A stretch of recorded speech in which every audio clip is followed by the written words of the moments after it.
Hello, everybody. I'm your host, Ed Parcaut of Helping the Brave. Let's bring in our guest today, Mr. Whiskey. All Well, right. howdy, Mr. Perko. It's great to be here. I'm glad you had me as a guest. Yeah, you say that now. Let's wait till the end, see if it really happens that way. Right.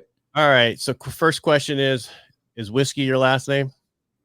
That's I had to say that's the most common question I get asked, which is, why whiskey? That is not my real last name. That is my stage name. But it might as well be. I am Mr. Whiskey more often than who I really am, and I hear that more than any other name. So, All right. Well, we'll get into that whole stage name after find out what service. I know I read everything, but no one else will. So I got to ask. right. All right. What service were you in and why did you choose it? Right, so that was the United States Navy, and I did not choose it actually. It was a series of circumstances, as it often is with people. Originally, I was going Air Force, and the day before I shipped out to MEPS and signed the paperwork, they changed I don't know what they call it in the Air Force, in the Navy it's called a rate, but essentially my job. I was going for photojournalism, MC, mass communications. That's what I was told by my recruiter. You can have that. We got you covered. And then the day before I shipped out, oh, actually, we want you to be a crypto linguist. It's one of our number one jobs. Super smart, cool stuff. Learn another language, spend 14 hours a day in a plane. And I said, that is very different from what I was told. He goes, well, and goes on this thing. And then my parents kind of said, if you don't take that number one job in the Air Force, you take any other job, you have to. And I was like, well, I don't want to do that. And with COVID-19 and all kinds of crazy stuff going on in the world, the working world shut down. And a longer story on why I didn't go to college and family drama. I ended up going and checking out the Navy office. And yeah, I was going to go for underwater welding. That was the course until eventually ASVAB scores came around and recruiter, who was also a nuke, pushed for the nuclear operator lifestyle on me. And after some conversations with him, I said I wanted to be an electrician's main nuclear operator, and that's where I ended up. And it made my parents very happy. It wasn't what I wanted to do. We will probably get into it. I did discover that Navy pride, and I've always had respect for the military and love this country. I'm very, very patriotic. Uh, it was just not the lifestyle for me. I think certain people are made for military and some aren't. But I ended up there anyway, and at some point I ended up loving it, and then at some point I ended up the opposite of that. And I won't use any harsh words, but We've did all been not love. there. Yeah. I tell Yeah. people when you look back, it's a great time, but not necessarily while you're in. Doesn't it always We've be? we've all wanted to do 20 years at one point, and we've all wanted to be out the next day at some point. So I never wanted to do 20 years. My plan was to go in to see what I wanted because I was in the Navy. I was a corpsman in the Navy. I wanted to see if I wanted to go on in the medical field. And I realized I didn't like patient care, especially in the military when they always want to do more with less. But I did use it for getting my bachelor's and yeah. master's. And so I used it for what it was worth. And I tell everybody, use the service the way they use you. So Right, and they used you to, somehow take blood tests the wrong way and stab the wrong veins, right? That's what corpsmen do in the Navy? nope, nope. That's only if you work in the blood draw area. That's not what I did. Yeah. So yeah. So this is your story, but I'm going to tell you my story real quick. So when I got in, I was a corpsman, and we all got billets to the East Coast, but except for the top three people in the school, we got two in San Diego, one in Camp Pendleton. I got stationed at Camp Pendleton. When I walked in there, they said, "Does anybody here know computers?" And I said, Mhm. I did, because at the time I had taken some classes. And so they sent me down to mobilization and planning. So the first 18 months I was there, I had nothing to do with medical at all, except for Right. doing readiness training, going on helicopters. It ended up having me take pictures and all this other stuff, which I had a good eye for. But then 18 months in, they were like, you have a choice of a ship or a specialty school. And I said, what specialty school is not on a ship? And they said physical therapy. And I said, I want to do that. And that's what I did. So, and I enjoyed it because I exercised a lot. So it had everything to do with muscles and all that other stuff. So but again, after being in, it's not what I wanted to do. Right. So I get it. And you went in under nuclear, which is a totally different field than wanting to take pictures. And I don't mean in general, but you know what I mean? Yeah. So how was that? I mean, was it just what was your normal job? Most people who watch this will know, but not everybody. So what did you do as a nuclear? Yeah, so I'm not a weapons expert. Most people think, especially when they see the show name Couple of Nukes, they think that I make stuff explode, and I don't do that. Maybe I make people's brains explode with nukeness and weirdness and facts, as the nuclear community is known for. But we operate and maintain high level military equipment from reactors to the whole electrical system of a submarine to steam demand, a whole bunch of stuff. Some stuff I can't even say. Now, so how long were you in?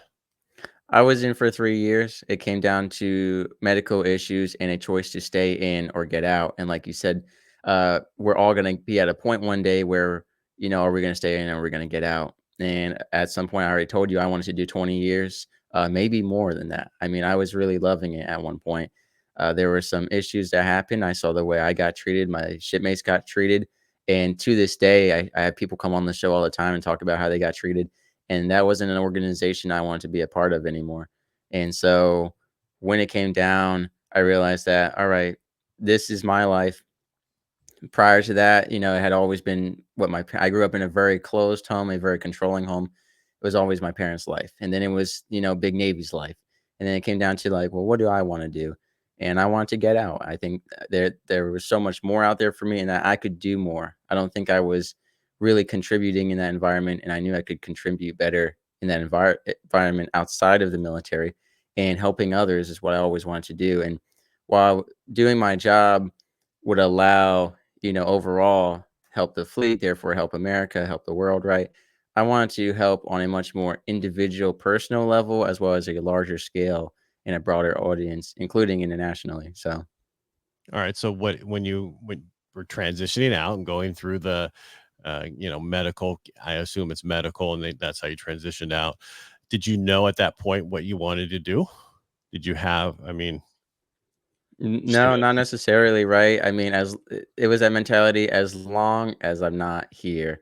And at the time I was receiving, nowadays it's slowed down. I think most people have gotten the message that I'm no longer looking for work. But when I first was getting out, I would get 5 to 7 emails a week based off of my resume, asking me to work for this company for an interview. I mean, while I was still in the Because of the service, I had nuclear, started right? that process. Because of the nuclear part. Right, and not even necessarily the nuclear part. So, while that was huge, reactor plants reaching out to you, nuclear training programs, I mean, it's a very small field. People think it's so huge, the world of nuclear science, but it's a lot of people who go in and only a few people who stay in, and very few people who are that's highly trained. Really, most of the jobs that we're getting were focused on the electrician's mate part of the electrician's mate nuclear operator. So working with programmable logistic controllers, working with just electronics technician positions. I had a lot of in the area I was moving to, there's a lot of aviation opportunities with electronics and maintenance. There's a lot of other type of manufacturing plants. So the nuclear positions offer the most money, but they were mandatory relocation, most of them out west or where it may be. Uh, the electrical was more universal in the fact that there was a lot more locations available from regular journeyman and linemen to, doing more advanced robotic stuff. So what job did you take when you got out? I didn't wanna do any of that actually, and I ended up doing something that was blue collar, but more in line with Not me. See, bad. when I I know, You're blue it collar. happens, it happens. Because I own a business, most of it, and 50%, I don't know, a lot of vets own businesses. But when I went in, my guidance counselor told me I'd be a blue collar worker and not amount to anything. And boy, Yeah. were they wrong. Well, I'm no longer a blue collar worker, but we'll get into that. See, when I was with my recruiter, he said to me, that there were different types of nukes, right? And that's electrician's mate nuclear operator, electronics technician nuclear operator, machinist mate, and then ELT, which is essentially a chemist. Now, when I was talking to him, he said chemists have the easiest life. The ELTs do nothing basically. They're lazy. They do nothing. They get paid good money to sit around and stare at screens and do science stuff, which most computers do nowadays. I was like, okay, that sounds pretty cool. He's like, that's the most Homer Simpson like job you can have in the terms of nuke. I was like, perfect. That's my hero right there. But he goes, if you want the hardest, worst possible position, electricians, mate. And I said, well, I really don't, to be honest. But he goes, the benefits are astronomical. You will have more job opportunities outside. You'll have the most education, most skills. And I said, well, I already don't want to be here. So I might as well just go all the way with not wanting to be here and get the most benefits out of it. And looking back on it, there was some truth to what he said. At the end of the day, the benefits, just being a nuclear operator is enough. Just being military is enough. If I wanted to particularly stay electrical, then that's why I would have chosen that. Ironically enough, my scores proved that what I always believed, I'm a chemist, were proved me correct. I should have stuck with my gut instinct, which was chemistry, because during the nuclear pipeline, my highest scores, some perfect scores even, were chemistry based. My worst scores were electrical based. And I had always been more fond of chemistry. I always loved that. I had never ever studied electrical. The ASVAB said I, was super smart in electrical stuff. Never studied it right. But then passed the ASVAB, which I do not support that test. I think it's a hogwash, for lack of a better word. It's multiple choice, and there's plenty of people who do great on it who have no idea what they're doing. I think that's what happened with my electrical scores. Long story short being that I ended up working on a chemical plant, civilian side, because that was more in tune with what I wanted to do in the blue collar industry, which I didn't want to be a part of anyway. But I was already there. I said, well, let's at least try to modify it to my liking a little bit. And so how long did you do that? I did that for, I can't even remember. I believe it was 9 months. And When did you get out? what What year? this past year, well, 2023. Okay. All right. So about a year and a half ago, give or take a few months there. And when I got out, I ended up going on a road trip with my best friend from boot camp, was transitioning bases to the state I was moving to. So I flew out to Texas, went on a road trip with him, and then started working at the chemical plant afterward as an acid utility operator and sulfur worker, which once that was on my resume, I mean, the amount of skills and different, factors that played into that job, I mean, people wouldn't believe it. And it was amazing work. The issue was the environment was extremely similar to the military. Now, it was 4 times the pay, which kept me there for a while because there was night shift pay, there was holiday pay, overtime pay, all these things we don't have in the military for the same hours. The issue was the 12 to 13-hour rotating shift work wasn't something I wanted to keep doing. And the leadership, that is what made the ultimate decision. The leadership, everyone at that plant had been there 30 or 40 years. Their fathers had worked there to their death. So you had a culture that was very small world, very older generation. And I have nothing against older generations, but this group in particular had the idea that they were the generation and that anyone from my generation was stupid, didn't want to work, was a liar, was lazy. So anytime there was an issue and I brought it up, it was, well, I haven't seen that in 30 years, so it's not possible. And I'm telling this guy, hey, the valve's broken, the part is broken. And he's saying, well, that's just because you're young and stupid and don't want to work. So you're just saying stuff is broken. And then it follows into the story of me going and taking pictures and videos and bringing it to the guy's face, all pissed off, being like, yeah, I'm a liar, right? Because I'm young, I lie, I'm stupid. And so it got into a lot of heated debates. And eventually there came a point where boss man was asking me to do an impossible task, which was dump solid rock through a liquid valve because they hadn't melted yet. And he didn't believe me, even though it was winter time. So it takes longer for rock to turn into liquid with steam. And the guy beforehand couldn't do it. And my partner, who had been there longer than anyone, could not do it. And what happened is he just yelled at me all day, called me those things I said earlier, stupid liar, didn't want to work. After 12 hours of wearing a respirator on top of a trail car with a 30-foot metal pole, trying to break through rock and turn it into liquid in the winter while it's raining out, couldn't do it, right? And then he says, no, you're going to talking to after this, tries to do it, and he can't do it. And then he just hands the pole back to me and says, work harder. So that was the day where I was like, I'm done with this. And at that same day, I got an email from Buzzsprout, which is a podcasting hosting platform, saying, we are hand picking people to go to this thing called Podfest. It's a gathering of about 3,000 podcasters. Never heard of it. Florida. Yes, correct. I've been there. And at the time, my podcast was still brand new. I had started it while active duty, hence Mr. Whiskey.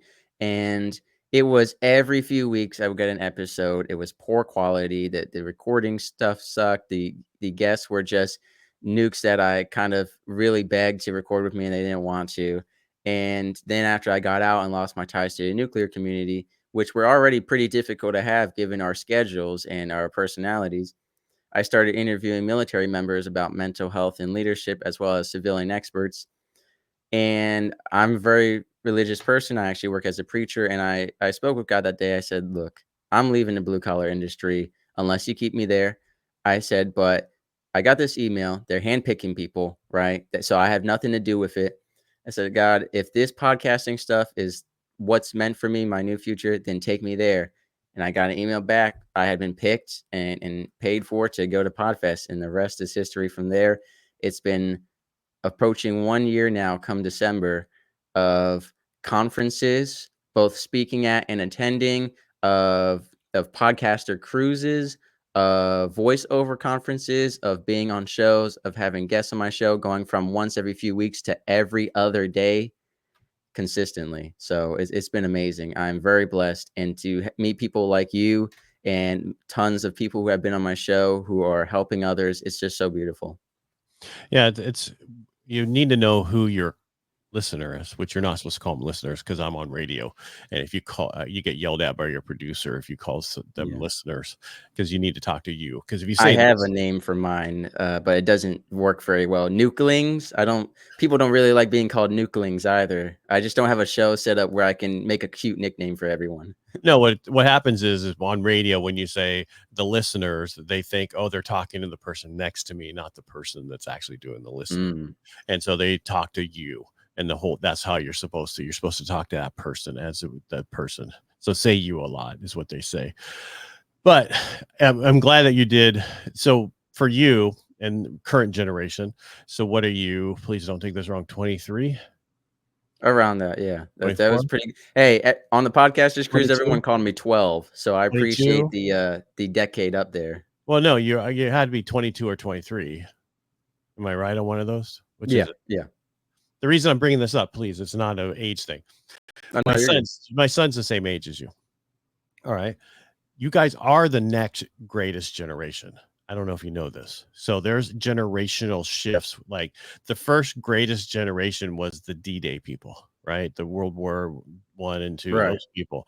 Then it went to Vietnam boomers, and then it went to people like me, and then it went to the millennials. Well, you're not in that. You're in that other one, which is because what you went through with the pandemic and other stuff.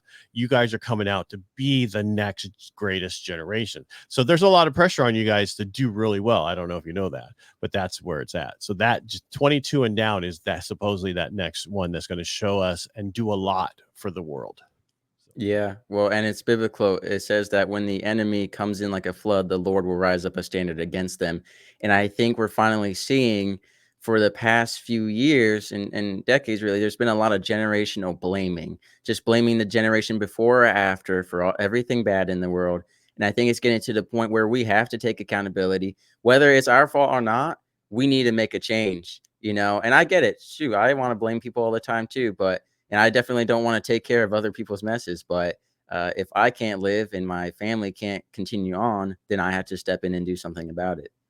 Yeah, I try to leave it better than I found it, whatever it is. Right. And 'Cause it's funny because some of the worst leadership I've ever had was the mindset. And I've talked about it. It's my favorite example. I had a leader who said, listen, y'all don't have it worse than I do. So I don't care. Unless you have it worse than I do, I won't care. And even then, I might have to think about it because I came out to my LPO and I said, "Hey, we have the manpower to have this duty sections, the duty section split up into this arrangement. And instead of doing, you know, 3 day section or 2 day section, we could do maybe 5 or 6 like the topsiders." And it's like, well, I had to watch paint dry on a wall when I was your age and enlisted. So I really don't care. You guys have it better than me. And I said, well, this is the great cycle of why we had on my ship people were wearing paper clips on their uniform, which stood for people against people ever re-enlisting civilian life is preferred.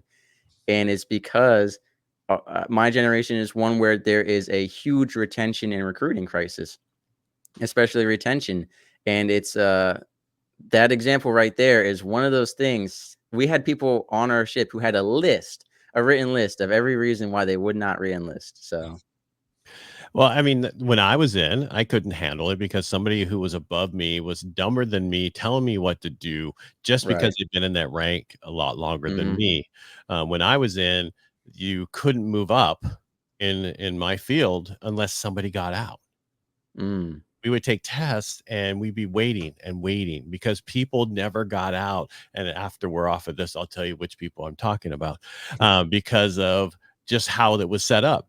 And it's so, but for me, it was great because I got my bachelor's and master's when I started my bachelor's in my first year of my master's, finished it when I got out. I'm not saying everybody needs to do that, but you get a full GI Bill. Go use that for some type of education or keep it for your kids if you have kids or your Yeah, for significant sure. other. There's Yeah.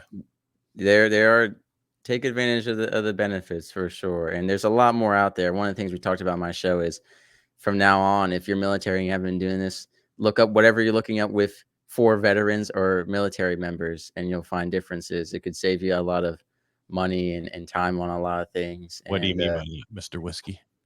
yeah, so just like even if you're thinking about beekeeping, there are free agricultural resources for veterans to help them out with that. And I'm not saying to be parasitic, but many of us have lost a lot and given up. And I think it's important to reap those benefits. Now, I personally, I try to avoid them just because I only did 3 years, so I don't feel like I contributed enough. But I feel like if you feel like you did your part and you suffered your part and you saw things, which is sometimes when I think about the suicides we had and the people and the way my shipmates are still being treated to this day, every now and then I'll be like, you know what? I'll take some freebies. But freebies being a play on words there by accident. I But understand. No, I got it, but let me just say something, all right? You signed on the line to put your life in harm's way if needed to, right? Whether or not you got hurt and got out in 3 years doesn't matter. Whether or not you actually went and got your hands in the sand or the feet, it doesn't matter. I don't want I never wanted to go to combat. I don't want my son who's in the Army as an airborne medic to go to combat. I understand we have to sometimes, but it messes with people. I've talked to so many people over the last 3 years on this show, and you have PTSD from your childhood, and then you go into the military because normal people don't run towards danger, and then yeah. you get exacerbated from what we see and what we go across and what we come into in the military, whether it's combat or whatever, and it gets worse. And until you deal with that trauma from your childhood, you're never going to get rid of your PTSD. And I have had people from the VA on who's been in the VA for 30 years, and I asked them those questions. Have you noticed that people who have major PTSD, about 80% of them have major issues from their childhood traumas? And they're like, Mhm. no, I didn't know that. Did you ever ask the question?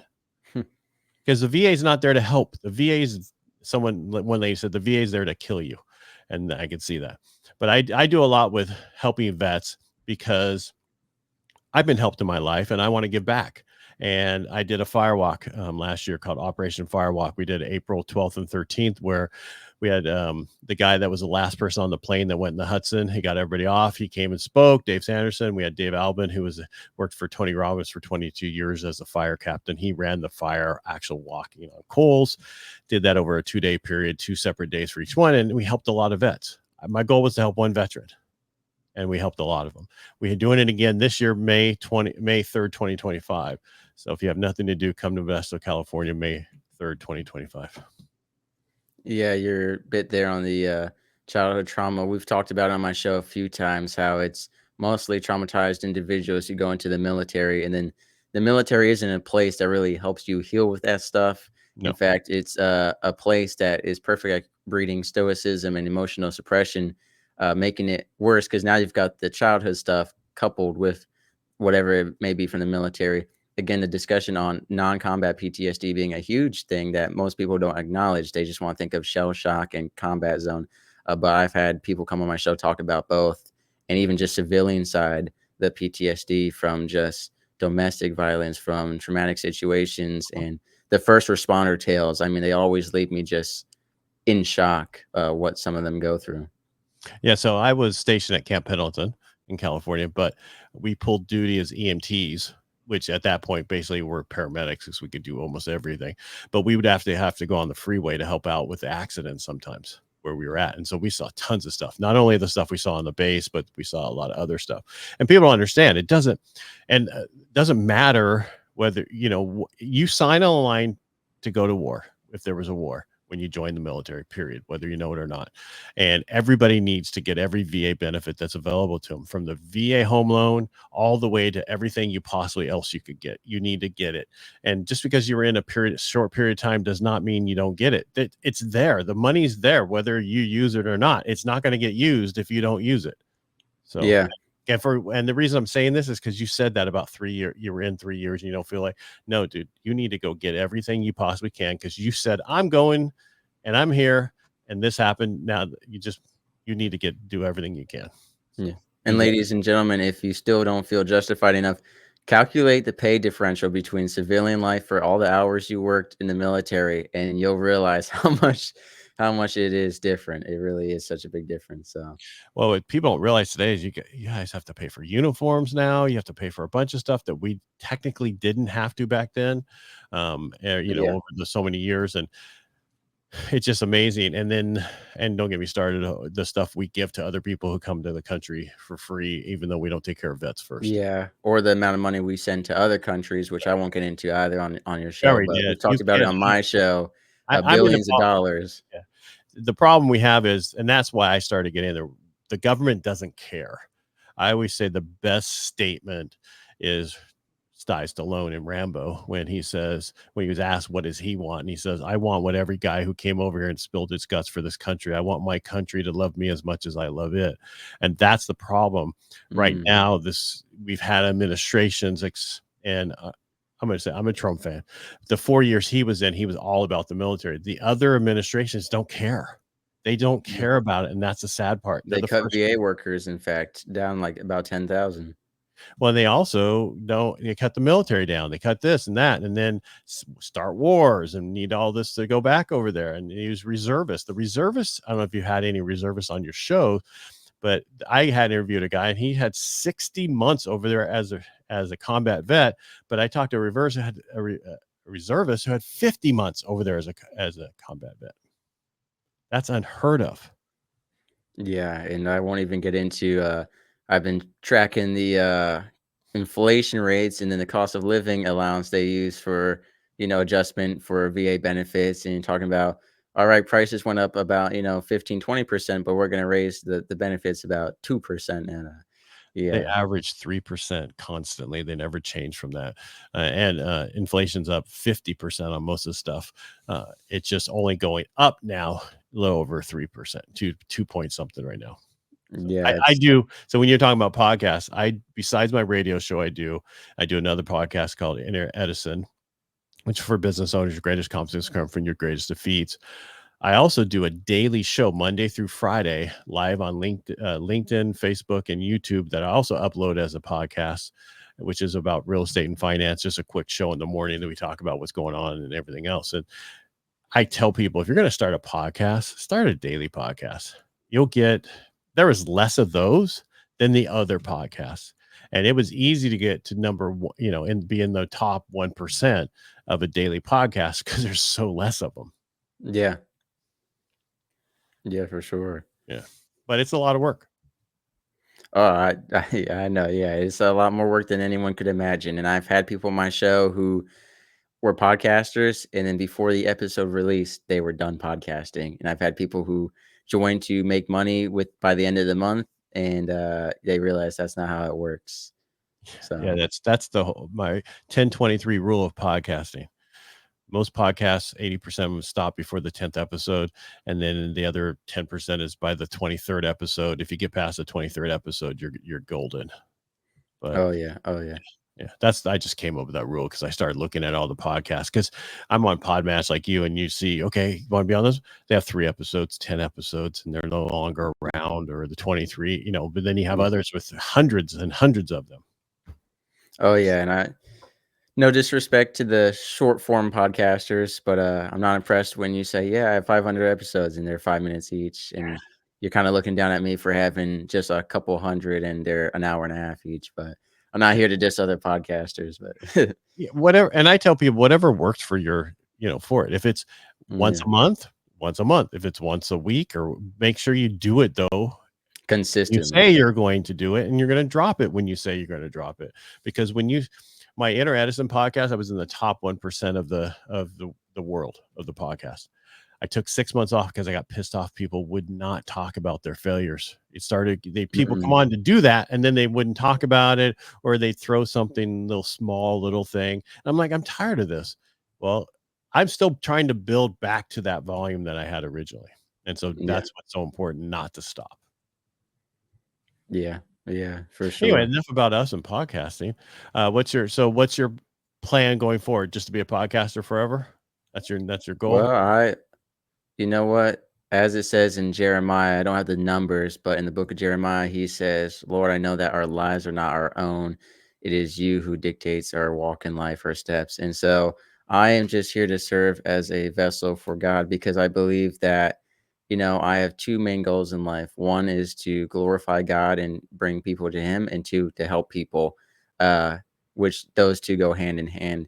And so whether that's podcasting or somewhere else, wherever he takes me. But as far as the course I'm on right now, I've got, conferences I'm speaking at throughout the year. I've got, you know, episodes recorded for months ahead of time. I've got episodes I'm recording every day with new experts. And my goal in life is just to be a walking embodiment of knowledge and resources to help connect other people with others. My favorite thing is networking. Every podcaster I've ever worked with, pretty much, I have connected them with other podcasters or authors or speakers, life coaches. My goal is to help people. If anyone can come to me or my show and find someone else or a resource or myself to help them, whether that's suicide prevention and awareness, which is a huge subject on my show, whether that's sleep, finances, real estate, anything that affects your mental health or that your mental health affects. And so I just want to help people. And, that's giving back to the military community, to the young adults, and leading in mentorship. I want to be a leader of the new generation, whether that's politically or just as a social media presence or as an established speaker.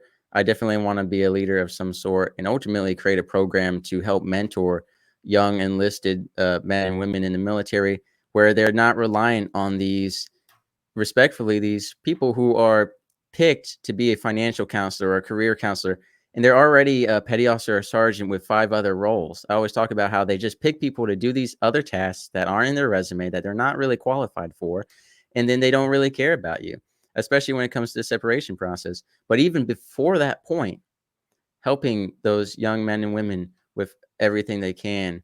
And then whether that's just for the military or that's just a mentorship program available to everyone, it is yet to be known. But I've got a ton of stuff I'm working on: my own line of honey, my own line of alcohol, my podcast, my books, speaking engagements, preaching. Developing my voice as a preacher is my most messy project right now. And then just continuing to host amazing guests on my show and trying to be a guest of value on other people's show. I appreciate you coming on today. Really, getting to know you, because it's nice to see you have other people doing this, because I'm not going to be around forever. It's just one of those things. But what's amazing is what we have now that we've never had before, which is doing, podcasting, and how Right. easy it is to use AI to cut up things and do, cast magic, all those different programs that are out there that never was there before, and is making it easier and easier for us to do these things. But if you ever need anything, let me know. Whatever you need, I'm here. So Same to you. And like you said, one day when you pass on, I'll take up your mantle. I'll grow out the same beard and mustache and try to do my best. yeah, do your best with that. It takes a while. Yeah. Oh, I know. I don't have the genes for it. I've tried before. There's a reason I shaved today. Yeah, this took a while. I'm French. I'm American, but that's just my national, so that's why I'm able Right. to do it.